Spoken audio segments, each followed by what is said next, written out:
What is up, team, and welcome to your training. Today we're going to go over the handheld chop saw. These are workhorse tools on your sites, but they demand your full respect. A moment of carelessness with one of these can change your life or your teammates forever. So we're going to walk through the right way to use them from setup to cleanup, so let's get into it. First things first, let's talk about what you're wearing.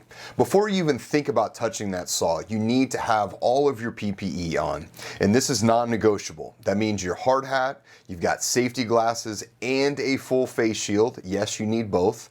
Plugs or muffs for your ears are a must, along with your steel-toed boots for protection and stable footing. Make sure you're wearing fitted clothing that won't get snagged and a good pair of gloves for grip. Now, let's talk about what you're breathing, because the most dangerous thing on this job is the dust you can't see. When you cut concrete, brick, or any kind of masonry, you're kicking up silica dust. This stuff will permanently scar your lungs and can lead to fatal diseases down the road.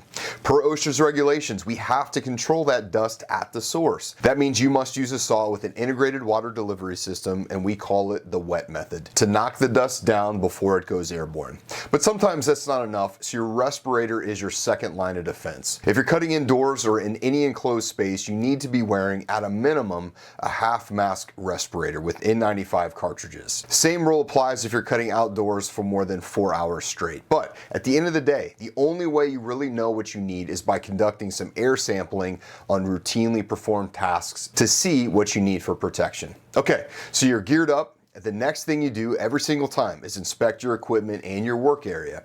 Pick up the saw and give it a once-over. Make sure the blade guard is in place and moves freely. Test the throttle trigger and the stop switch to ensure they work right. Check that the handles aren't cracked and the air filter is clean. Then take a hard look at that blade. You're searching for any cracks, warping, or missing diamond segments. A damaged blade is a grenade waiting to go off. And double check that the blade's RPM rating is higher than the saw's max RPM.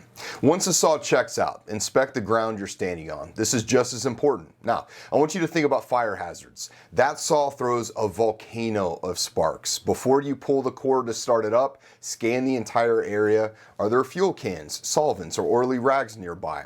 Is there form oil on the deck you're cutting on? That stuff can absolutely ignite. For this reason, you will have a properly rated fire extinguisher within arm's reach before you start cutting. After you've checked for fire risks, clear your cutting zone of all debris, cords, and tools so that you have stable, solid footing. Finally, make sure no one can wander into your cut line. Block off your work area and keep bystanders away.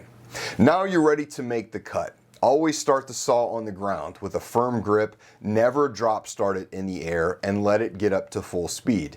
The most important thing here is your body position. Never stand directly behind the blade. Always stand to the side of the cutting line. If that saw kicks back, it's likely going to travel straight up, and you don't want to be in its path. When you start the cut, bring the saw up to full throttle before the blade ever touches the material. Then let the blade do the work. Don't force it or lean on it. Just apply steady, even pressure and only use the bottom of the blade for cutting.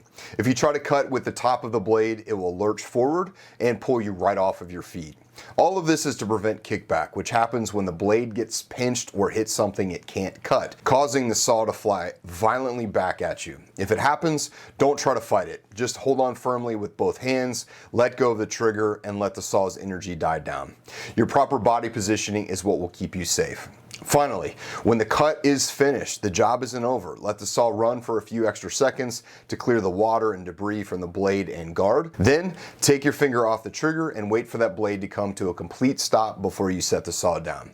A coasting blade can easily snag your clothes or a cord and cause a horrible injury. And one last thing, if you need to refuel, make sure the saw is off and has had time to cool down before you refill the tank. Do it in a well-ventilated area away from any ignition sources. If you spill fuel on your clothes, stop what you're doing immediately, clean up, and change your clothes. Fuel-soaked clothing is a serious fire hazard, especially when you're cutting material that sparks. So, look, if you have specific questions about your site or your chop saw, make sure you talk to a foreman, superintendent, or supervisor to get the information you need.